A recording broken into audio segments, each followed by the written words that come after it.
Which city is better to live in, Perth or Melbourne? This video will run through some of the differences between the two cities and lots of important information like cost of living and rent prices and weather.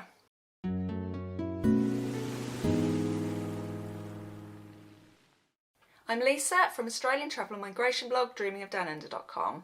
I've made quite a few of these city comparison videos now and they've been really popular, particularly ones on Perth seem to be very popular, so I thought I'd make another one comparing it with Melbourne. I've got lots of blog posts comparing cities and giving city overviews, so if you head to dreamingofdownunder.com and go to the Where to Live in Australia section, inside the Move to Australia section, you'll find lots to read through. I've also got a blog post on this, which I'll link below. There's lots of other blog posts comparing cities and giving city overviews on there, so take a look through if you're undecided on where to live.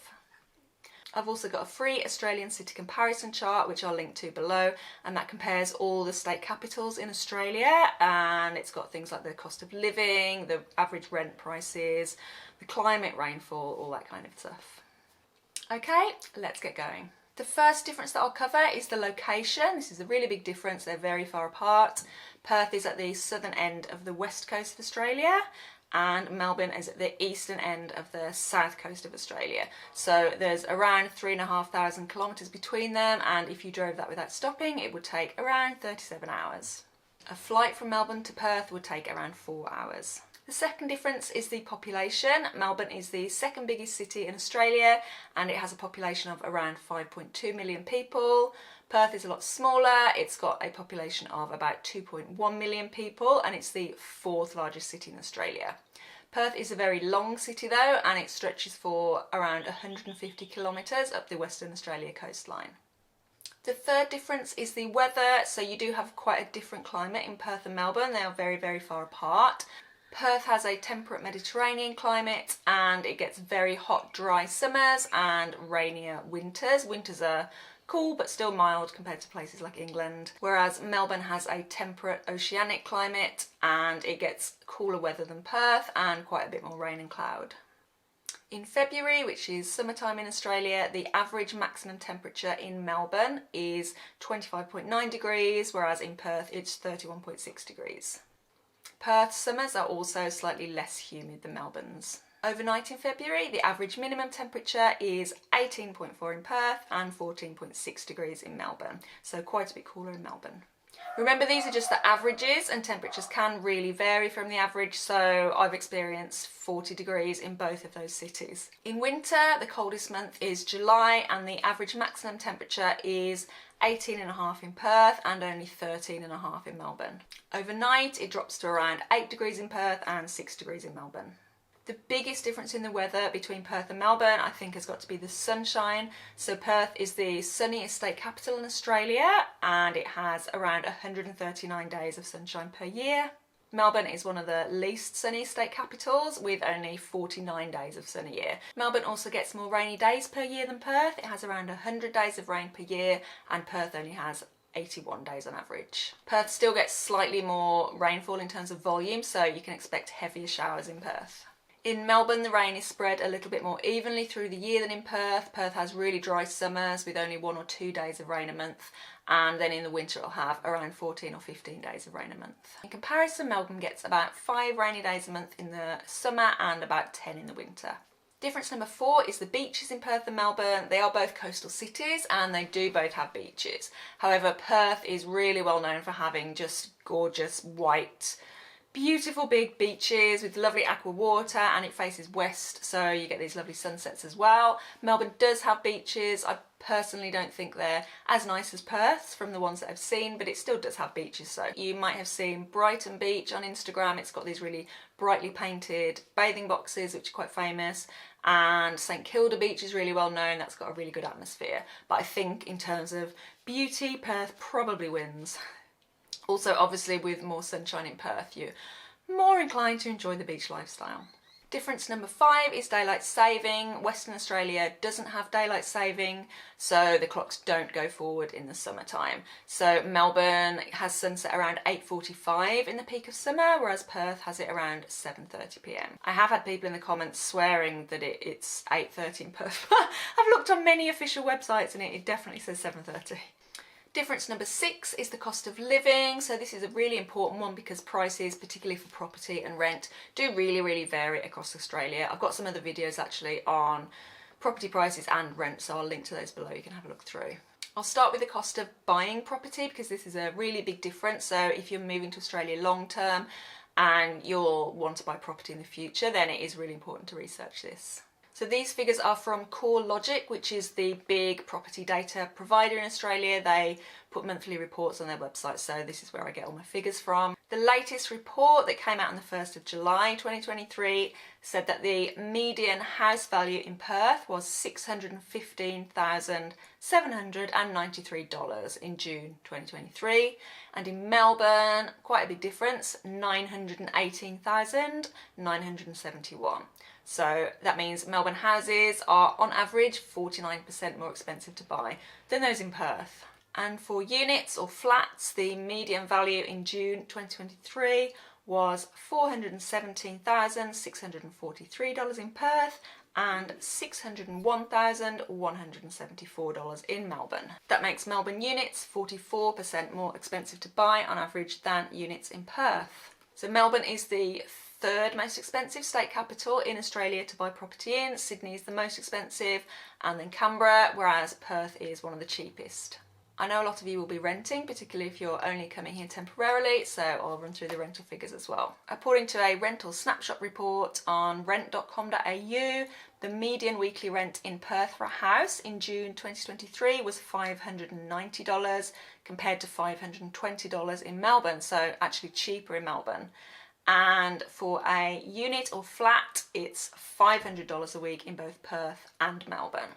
It seems quite surprising that the Melbourne rent is so low considering it's the second biggest city and it's so expensive to buy property in. During the pandemic, a lot of people left Melbourne because they had such long lockdowns and moved to warmer places like Queensland, and that affected the rent there. I would have expected it to come back up. I'm not really sure how much There's a cat. What do you think about Melbourne rent? What do you think? Why is it so cheap? I'm not sure what the rent in Melbourne was like before the pandemic, but it doesn't seem to have come back up since then, so who knows what will happen. So next, the figures I've got from a Budget Direct report. So the cost of utilities for an 85 metre squared apartment for the electricity, heating, water and garbage was on average $212 in Melbourne and $194 in Perth. So not a huge difference, but more expensive in Melbourne. For public transport, that same article said that the average cost of a monthly public transport pass in Perth was $139 compared to $156 in Melbourne. Food, the article said that groceries were 1.44% cheaper in Perth and restaurant prices were 6.04% lower in Perth too. So overall, Melbourne is much more expensive than Perth for buying a house or a unit. The only thing that was more expensive in Perth was renting a unit. So next I will just give an overview of the kind of lifestyle in Perth and Melbourne. So this is just based on my observations and my experiences. So somebody else might have been there and had a totally different time to me. And I'm sure the locals who've lived there for years and years will have extra things to say. So feel free to leave things in the comments. So Perth is much smaller, obviously, and you can definitely see that like when you walk around the city centre or the CBD. Melbourne is obviously a really huge city. Also, Melbourne still has a lot of older buildings, so it's got some really nice kind of heritage architecture. So if you're into that sort of thing, you'd probably like Melbourne. Also, Sydney is similar that way. Perth is a newer looking city. It does have some old buildings, but it's generally quite a sort of clean looking modern city. Melbourne is a very fashionable city. It's known for its kind of culture and like hipster arty vibe. So if you're into that kind of thing, you'd probably love Melbourne. Melbourne is known for amazing nightlife, theatres, arts, all that kind of thing. It's got a really big coffee culture too. So lots of little cute laneways in the city where you can go have breakfast or a coffee. Yeah, it's really cool in Melbourne. So Perth, I would say Perth's CBD is kind of nothing special. It's quite small, it's fairly average, but it is set right next to a really big blue river, the Swan River, so it's very pretty. You literally just kind of walk a few minutes outside of the CBD and You've got dolphins, you've got blue water, you can get the ferry across the river, you can go on walks around the river, so it's got lovely parkland. This sunset viewed from there is absolutely amazing. So in terms of prettiness, I definitely think Perth wins. In terms of like coolness, I would say Melbourne. What do you think? Are you a hipster, or do you just want to go down the river and watch the sunset? What do you want to do? What do you want to do? I want to escape. Saying that though, Perth still is a city, and it's still, like, it's not a small town. I did have someone message me saying, like, if I move to Perth, will it be like I'm, you know, in like the countryside? will there be any nightlife? So it's a city, it's got bars, it's got clubs, it's got restaurants, it's got all that stuff. It's just not on like the same big, cool scale as Melbourne. So number 8, I'm going to cover nearby travel destinations. So this is really to whet your appetite of where you might go on holidays or weekends away if you come here. I know for people from countries like England, like me, you're dreaming of coming over here and spending nice weekends at the beach and going to these beautiful places. So I'll just give you some ideas. So Perth is on the west coast, which is a lot less developed than the east coast. So Melbourne is very close to the east coast, so you can kind of have short flights to more Australian cities from Melbourne. You could head up to Sydney or Brisbane or across to Adelaide, and also Melbourne is across the water from Tasmania, which is a beautiful island. It is about 10 or 11 hours on the ferry, or you can fly there. So in Melbourne you've got easier access to other Australian cities, whereas Perth is very, very isolated compared to the rest of Australia. However, it's a short flight over to Indonesia. I think it's only 4 hours or something to Bali. So in terms of holidays abroad, if you'd like to experience that, then Perth will be better and easier. Also, obviously, it's going to be quite cheap in Southeast Asia compared to go on holiday in Australia, which is quite expensive. That's not really something I thought of when I moved here, because I was just excited about being in Australia, but now I'm at the point where I'm thinking more about holidays abroad, and yeah, Perth you can just nip over to Asia for a cheap hot holiday. So in terms of the road trips you could do if you fancy heading off in a camper van or something, so from Perth you've got gorgeous scenery down the southwest. You can do a massive road trip to Adelaide if you have the time. I did that. I spent 5 weeks on that journey. You can do it more quickly, but there's a lot in that first section, kind of Perth down through Margaret River. You've got wineries, you've got great surf, lots of nice restaurants and things. Then you can head further down to ancient forests in Pemberton and Walpole. You've got really, really stunning scenery there. Further on, amazing beach scenery in Denmark and Albany. And then further than that, you've got Esperance, which has honestly like the most beautiful white sand and turquoise water. Really, really amazing.